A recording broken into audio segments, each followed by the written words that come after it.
Well, we finished our kitchen remodel and put new countertops in and installed this, what they call acoustic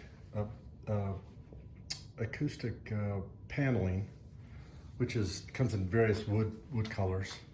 I'm not sure if we're going to paint this the kitchen cabinet color, which is iron ore, or not, but we're still debating that right now.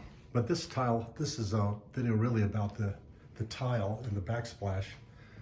This is what they call Zellige tile from Morocco. It's been made since the, I would say the 10th century or so.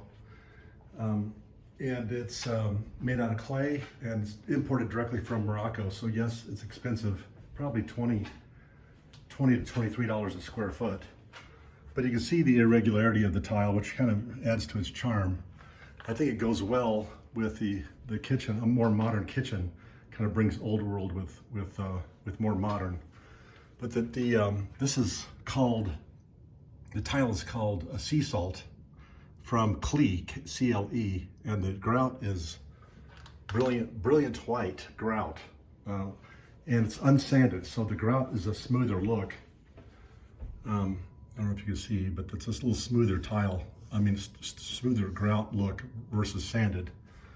There's maybe some disadvantages to that, but the shelving is from J. Thomas Home, and you have lighting on above and below, and it's just 3 metal bars for the brackets that support the floating shelf. But I thought that, and it's dimmable. It's low voltage lighting, and there's a driver that is underneath here that I wired up 110 to convert it to low voltage lighting. So it's, you know, it's you have to get a driver with that, but that's perhaps for another video. Here's another look at the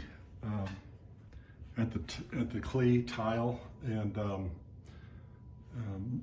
Zellige tile is what they call it, I guess. And I think it turned out really well. Tell me what you think.